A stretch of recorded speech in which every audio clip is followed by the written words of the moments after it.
Welcome to Alabama Care, everybody. I'm Sarah Williams, and today I have with me Katie Toro and Deshon Washington, and they're peer advocates from Disability Resource Network. And today we're going to be talking about learning how to advocate for yourself. Katie, would you please introduce yourself? Hi, I'm Katie Toro, and I'm a peer advocate with Disability Resource. And I help cover 13 counties in North Alabama. And Deshon, would you please introduce yourself? I think you're muted.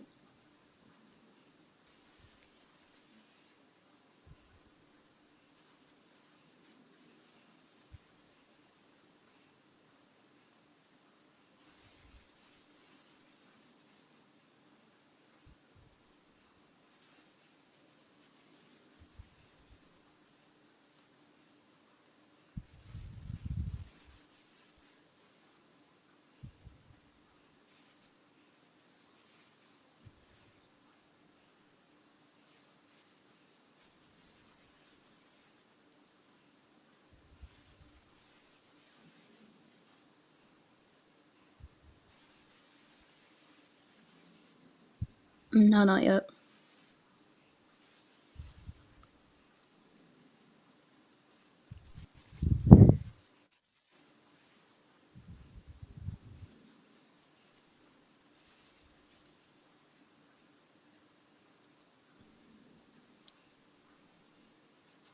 Do you know what would be wrong with Deshon's sound, Clifton?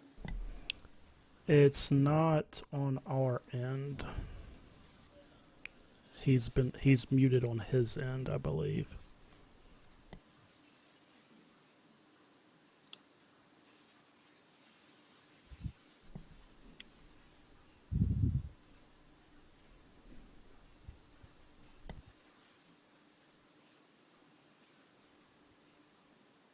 Oh, I'm also going to be looking at comments on Facebook in case we have any questions.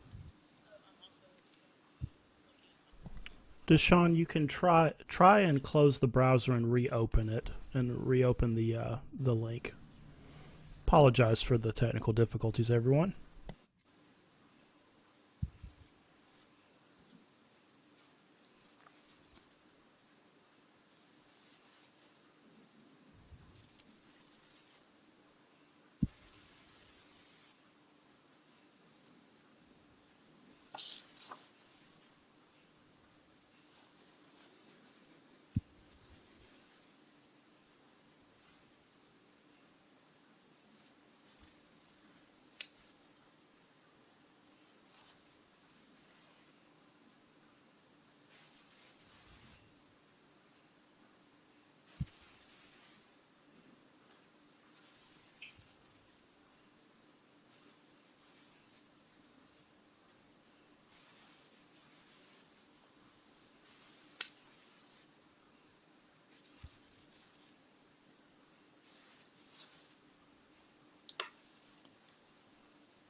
Can you hear me now?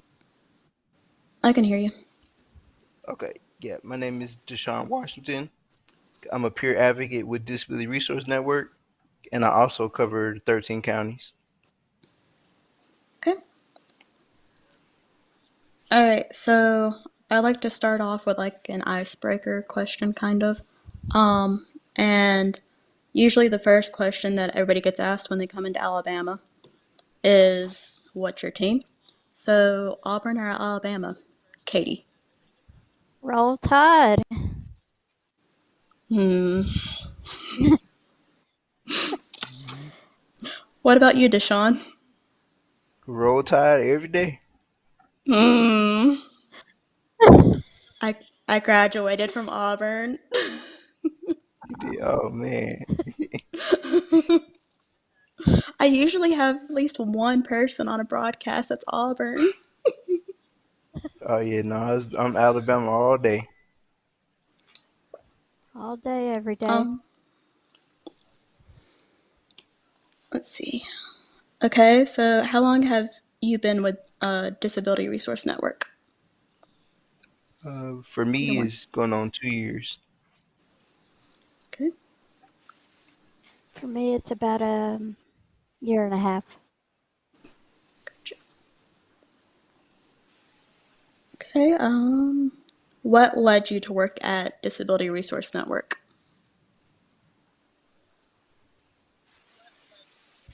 I was I was in school and recently graduated from Alabama A&M University, and I was, looking for a job and had an opportunity.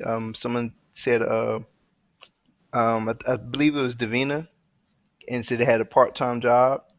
So I went and applied for the part-time job, and after I had the part-time job, she offered me the full-time position, and I ended up Gotcha. taking it. Awesome. What about you, Katie? I've always had the desire to help others with disabilities, learn how to be independent throughout my life, volunteering and helping others growing up. And I was actually working at another job at the time, and Davina called me one day and asked me if I'd be interested in a position with DRN. And I had already been thinking about it, but I was, I got pulled because I was enjoying where I was, but Right. I knew where my heart was always, ever since I was younger. So that's how I ended Right. up with DRN. So basically, it's all because of Davina. If you say so. She was actually my last broadcast. I interviewed her. Okay. Yeah, I think she told us about that. Yeah. Let's see. Okay, so this is a question that I did not put in the questions that I sent y'all. Oh, But yeah. what is self advocacy in your own words? I'd You say want to go just first? yeah, I guess I go. I'd say Either one. Yeah. just being able to talk for yourself and pretty much, get your points across to people. Gotcha. What about you, Katie? For me, growing up, I was always shy. I was a really quiet kid growing up.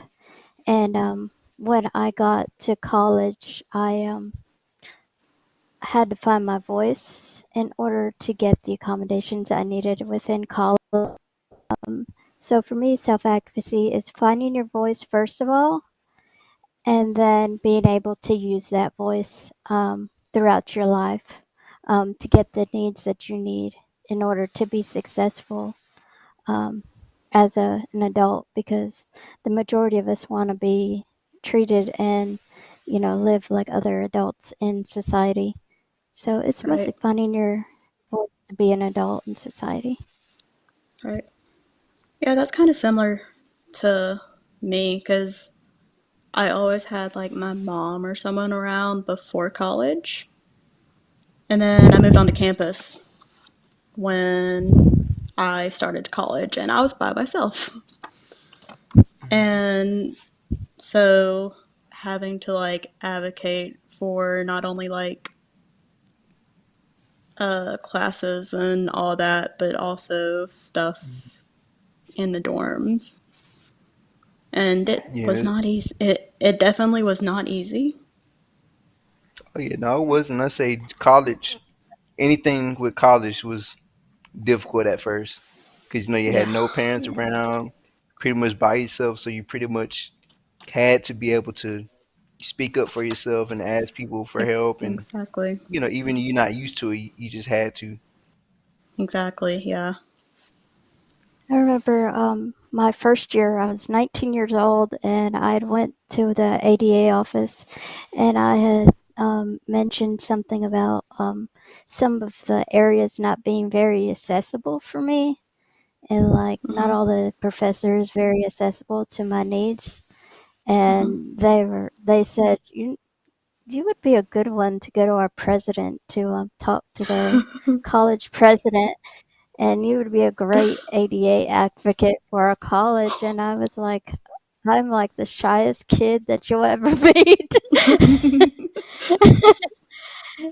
But I ended up doing it. I was scared to death because I'm like a 19-year-old kid. And it helped Right. make changes within that community college that I was going to at the time. So it kind of grew Good. from there. Yeah, that's pretty cool. So, Okay. Can you talk a little bit about the advocacy program that y'all have at Disability Resource Network?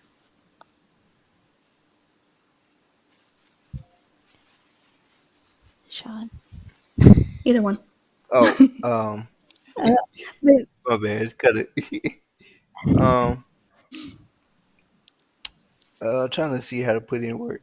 Well, we just try to motivate the kids.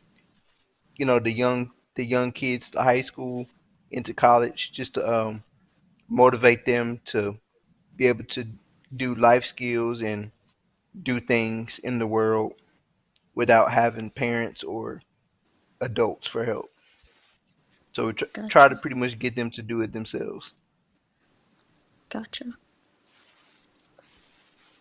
then for Anything you me, want to add, Katie? yeah, for me, I get a lot of the more of the college age and the older generation. For me, I get a lot of those cases, and a lot of them, feel like they can't advocate for themselves. So I just try to Right. encourage them and share with them what's a good way to present themselves. And then they'll be like, "Well, can't you do it for me?" And I was like, "No, the point is for me to help you learn how to do it yourself." Yeah, I worked for Alabama Department of Rehab Services in Montgomery for, I want to say, 3 years. Um, and I was their youth consultant, and we had a youth advisory committee, and we would talk about like going to college, working, all that adult stuff that has to be done eventually. And Yeah. there was a lot of doubt about being able to do it themselves. It's just building that encouragement so they could build that Right. confidence that we ourselves had to build up, at some Exactly. time in our lives. Exactly. Let's see. So, what kind of services do you provide? We provide information and referral first. That's the initial call we usually get is information and referral. We see what their needs are. It could be as easy as, helping them find rental assistance, food, transportation, choosing medical care, doctors. We even can refer them to ADRS and Medicaid waiver program. It's whatever they need at that time. And then if they would like help with independent living skills training, we do that. It's all the way from teaching them hygiene to teaching them how to cook to teaching them, just the ropes of being on your own. Right. Um, Yeah. teach them Mhm. teach them advocacy. We teach them individual advocacy, and we teach them assistance advocacy. Peer support. We're always there for peer support with our people. Um, we're there to listen and give encouragement and suggestions. Then Yeah. there's transitions with youth and nursing home. Mhm. So Gotcha. we do Yeah. a So we try large Mhm. Yeah. And then we also, we help with some of the homeless stuff too, with homeless organizations. Gotcha. So basically, it's a little bit of everything. Yeah, pretty Right. much. That's what it sounds like. Hmm. We meet each case that comes our way. We meet them where they're at, Yeah, and then we build from there. yeah. Hmm. Let's see. What ages do you serve? 0 to 100. Um, my caseload usually runs from the early 20s to in their 90s. Well, So Yeah, and same for me. It ranges mostly gotcha. mostly late 20s and gotcha. late 20s and up.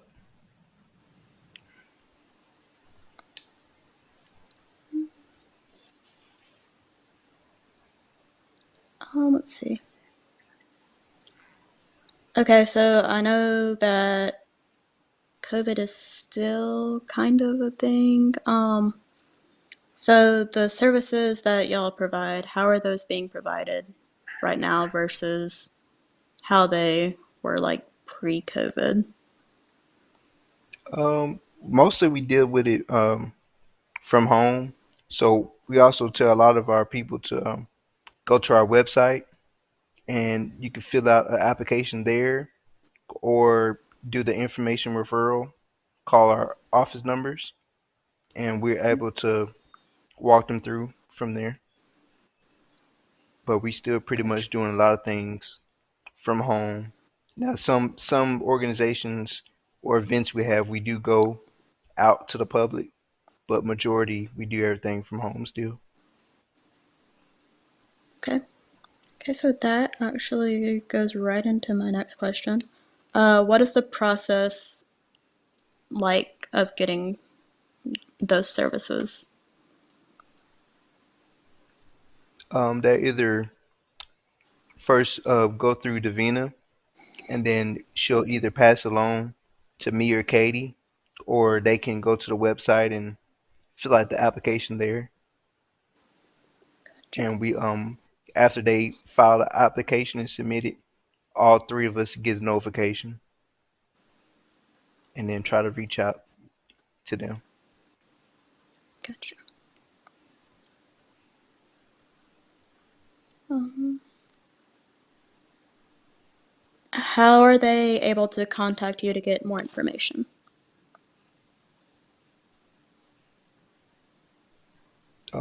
They can contact our office number.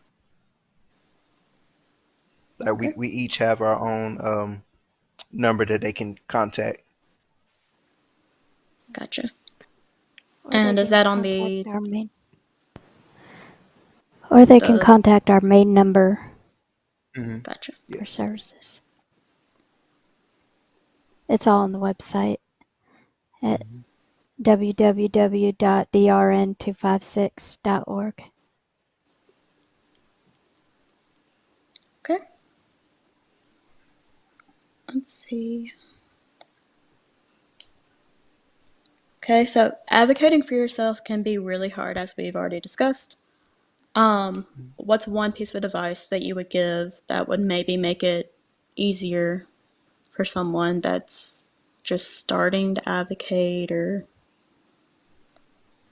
just make it easier in Um, general? just say don't give up and just have to keep fighting through it because nobody can help you if you don't say anything. So I had to Right, try to say it that way. If you need help or ask for help, you're gonna have to speak up. And sometimes it's hard, but just got to be able to stay positive and stay motivated to be able to do it. right, For me, it's learning who you're advocating with, and then what you're advocating for, and then why you're advocating for that need, and then to be able to know how to, navigate that um, advocating to be able to get what your needs are. Yeah. Right. And it's good too to also have some people in your corner. The people, people that Mm-hmm. know you, and that's always good too. Yeah, that's what I was just about to say.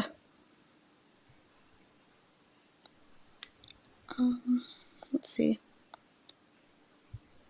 Do y'all have any events coming up? Yes, April 20th at 2 p.m., we have a peer support hour coming up. And we're always open to do uh, Zooms for COVID education for any of the updates going on within the COVID pandemic.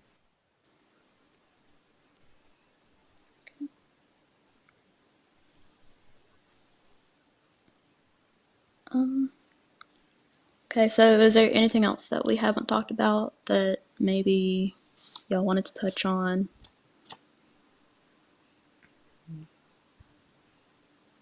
No, I think we're getting to the good points here. What about you, Katie? No, I missed the question on how we provide services. For me, it's I meet each of my consumers where they're at. I do most of them virtually, but sometimes I have to do it in person because the person Mm-hmm. needs that in person Right, training. So right. Let's go to Facebook real quick because we have comments. Let's see. Bill Kennedy said, "Roll Tide." Davina Patterson said, "War Eagle." I knew she would be on my side. we outnumber her in the office, but that's all right. We still love her. Yeah. The Disability Resource Network Facebook page said, "Good afternoon." Alabama Care put the website in the chat. Thank you, Clifton. Bill Kennedy asked, "What does advocating with your consumers look like?" Actually, I just did one yesterday, and for it's can be very difficult at times because they want you to do everything for them. Right. But as peer advocates, our goal is to not do it for them. We are peer support. We could give them suggestions, and we would like them to learn how to do it themselves. Mm-hmm. But we will give them suggestions on how to do it themselves, depending on the situation. Gotcha. Did you want to add anything, Deshon, or? No, it's pretty much like she said. Yeah, we try to sometimes they ask for help, and then they kind of want us to do it for them. So sometimes Mm-hmm. we just gotta sit back and give them the steps to be able to do it themselves. And if they have any questions, we'll try to help them and walk them through it. But majority is to get them to be able to do it for themselves. Okay. We're pretty much He sitting in a corner. else. We're Yeah. pretty much sitting in the corner giving suggestions and rooting them on. Yeah. He also asked, "Can you please give an example of that?" An example of it. Um, Yeah. like I know, let's say some consumers, I deal with a lot of consumers getting information for transportation, and I Mm-hmm. will supply them the numbers and information for transportation companies, and a lot of them would be like, "Oh, I thought you was gonna contact them, and I thought you was gonna tell them all the information." And I say, "No, it's kind of you need the transportation, so you kind of gonna have to talk to them yourself." Right. So I have a lot of consumers stuff like that. Gotcha. Let's see. Alabama Care said, "Thank you, Katie and Deshon, for sharing all you do through your DRN."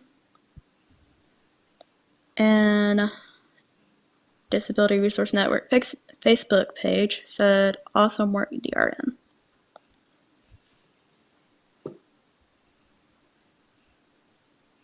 Oh, um, Disability Resource Network said, "Is the peer-to-peer model effective? Why or why not?" That's For actually me, a I really think good question. it is a really good question, and thank you. Um, the peer-to-peer model to me is effective because a lot of us who have disabilities run into we have to go to doctors all the time, and we have to deal with you know the system, and a lot of those people who are around are not disabled. But as Mm-hmm. peer to peer, we also have disabilities. Right. So to have that, we're an equal to them. So all we're doing is we're literally paying it forward all day long Mm-hmm. as peer advocates. And to us, that's like, it helps them, but it also helps us. So, Yeah, because we're all familiar. People with disabilities. We're all familiar with each other because sometimes you do go to doctors and some of them that don't have a disability try to tell you what's wrong with you and the symptoms and stuff, but it's like you're not disabled, so how can you tell me what's going on and how difficult it is in my life when you don't Exactly. have to deal with it. So that's why. Yeah. it's like they go from a textbook to somebody who's lived it and lives it every day of their own lives.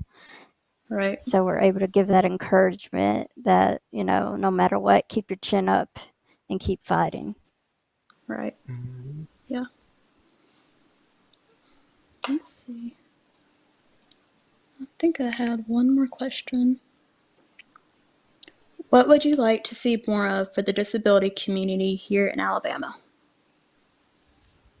Um, I'll say the environment. I would like to see a lot more people with disabilities to get out there, like going for walks and just have everything more compatible with people for disability to get out in the world. Mm-hmm. Yeah. What about you, Katie?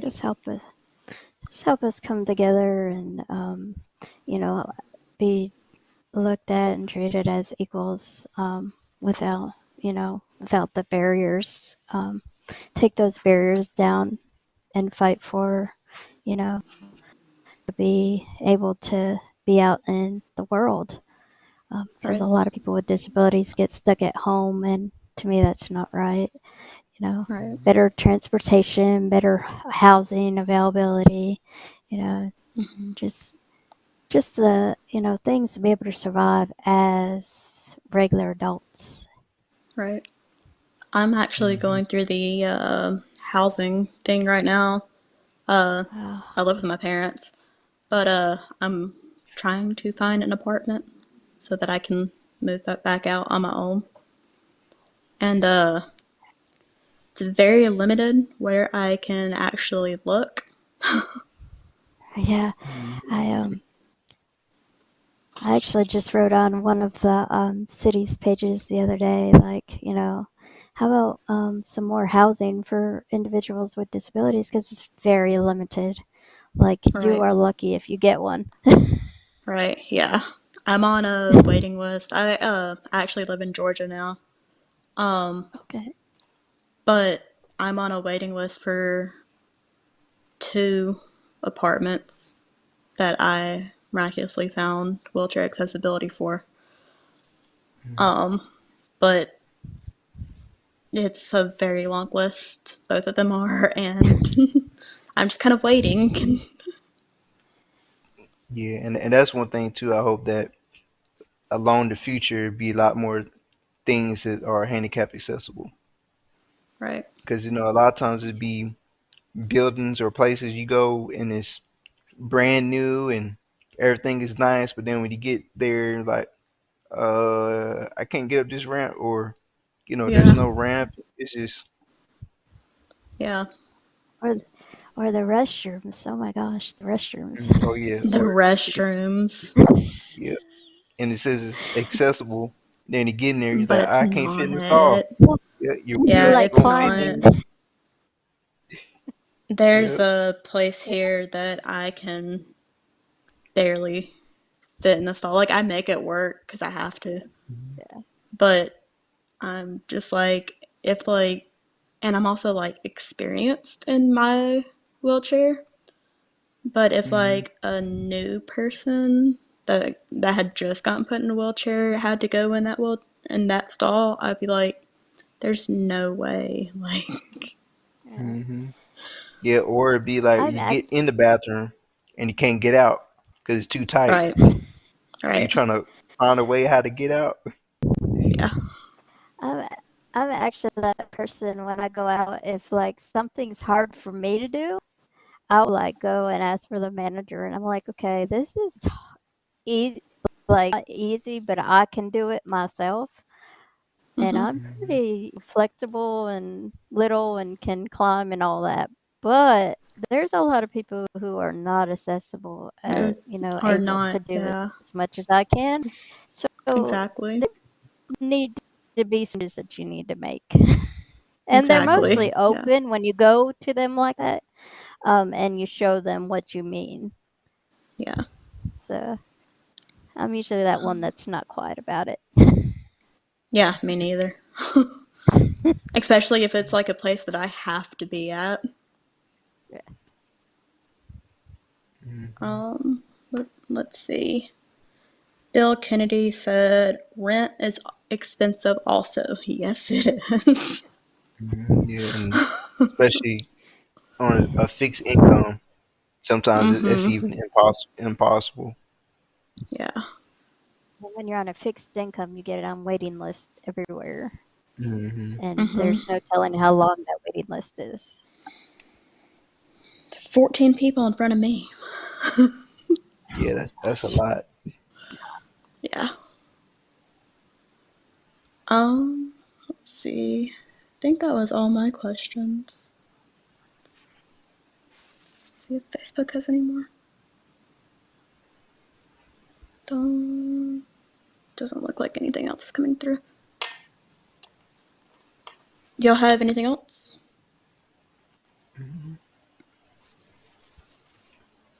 No? Okay, well, I enjoyed getting to talk to y'all. Thank you for Oh letting me yeah, interview you. no problem. I You're welcome. appreciate it. Yeah, it was good to Thank you for having us. relate with other people and try to talk about Yeah, things. right. Yeah. All right. I'll see you on my next broadcast, guys. Bye. Uh, See, bye.